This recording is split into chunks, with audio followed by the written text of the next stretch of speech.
So my project is over the Manhattan Project, and just some quick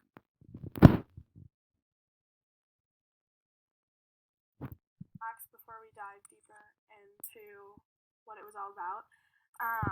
It began in 1939 and was completed December 31st, 1946.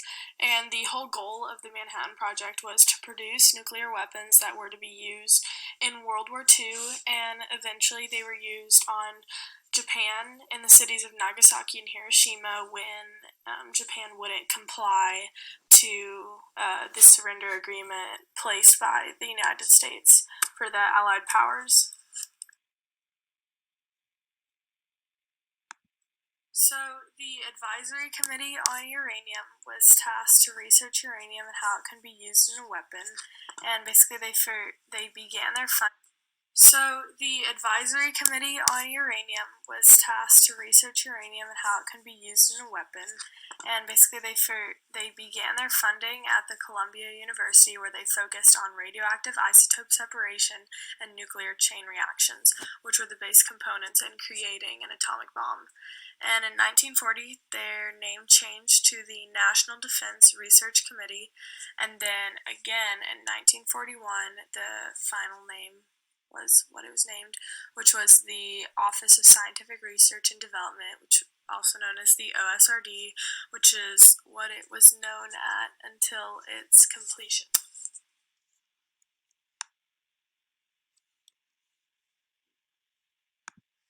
So, America enters into World War II post the 1941 Japanese attack on Pearl Harbor, and concluding this attack, President Roosevelt declared that the U.S.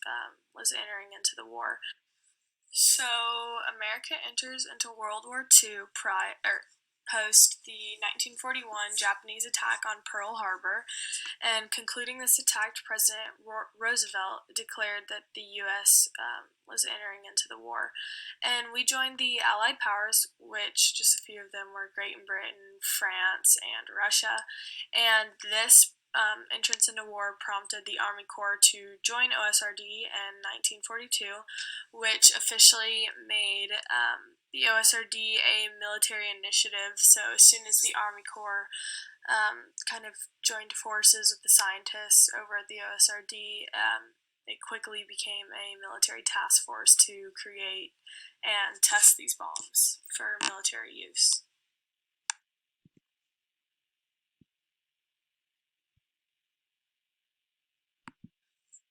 So, the beginning of the Manhattan Project. In 1942, the Manhattan Engineer District was formed. They were based out of Manhattan, New York, hence the name Manhattan Engineer District. They were led by Army Colonel Leslie R. Groves, and prior, the OSRD had been working out of the University of Columbia while they were doing their research, but now they were working out of the University of Chicago after funding change, and here they were successfully enriching uranium and creating uranium-235, which was the base component that was needed for the A-bombs. Glenn Seaborg was producing microscopic samples of pure plutonium, and then the Canadian government was also conducting nuclear research in Canada, and all these three separate research initiatives would eventually come together to create what we know as the atomic bombs. And December 28th of 1942, Roosevelt authorized a combination of these research efforts to begin the formation of a nuclear weapon, which is what we see in Hiroshima and Nagasaki, was the combination of these different efforts after testing at Los Alamos and Project Y. So, Project Y was founded by Robert Oppenheimer. Oppenheimer was a theoretical physicist, and he worked with the concept of nuclear fission, which was another one of the efforts that the scientists over at the OSRD were completing. He was named the direction of the Los Alamos lab in New Mexico in 1943, so basically Oppenheimer was dubbed kind of like the head of this whole initiative. So, Los Alamos Laboratory, which also known as Project Y, was established January 1st, 1942, and the first Manhattan Project bombs were built and tested here. So, Project Y was basically the building and testing site of all of these atomic bombs that were being created. So, the first atomic bomb was detonated July 16th, 1945, in a remote desert near Alamogordo, New Mexico. So all of these bombs that were being created and detonated and tested led to the Potsdam Conference, which was July 26, 1945, where the U.S. declared that if Japan doesn't surrender under the Potsdam Declaration, that they would face prompt and utter destruction, which we know now was the bombs Fat Man and Little Boy, which ended up destroying Hiroshima and Nagasaki. But the Potsdam Declaration was the declaration under which Japan must form a peaceful government and a democratic government. And there are a bunch of other terms, obviously, but this was mainly trying to get them to form a democratic government, which was also peaceful, because they're so Hiroshima, Japan, was identified by the OSRD as the ideal target because of its mass size, and there were no known American prisoners of war, which is helpful. We didn't want to be killing our own people, obviously.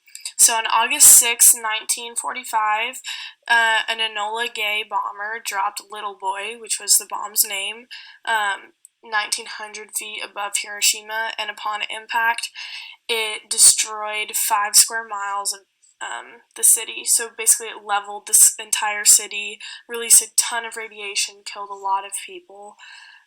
Estimated 50,000 deaths in just Hiroshima. More.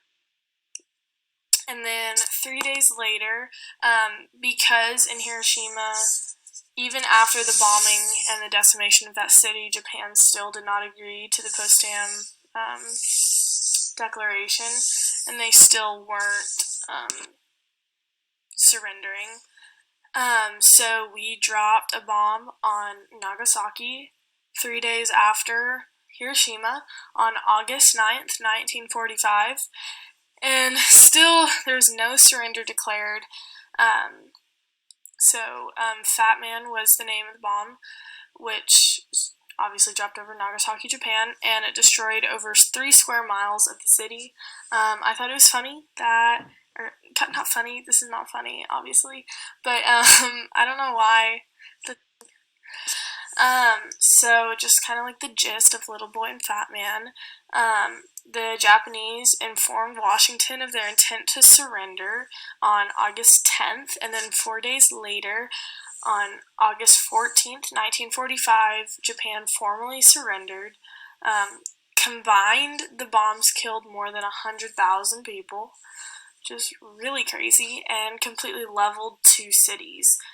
And that's kind of the basis of the Manhattan Project and what occurred, how it came to be, and everything like that.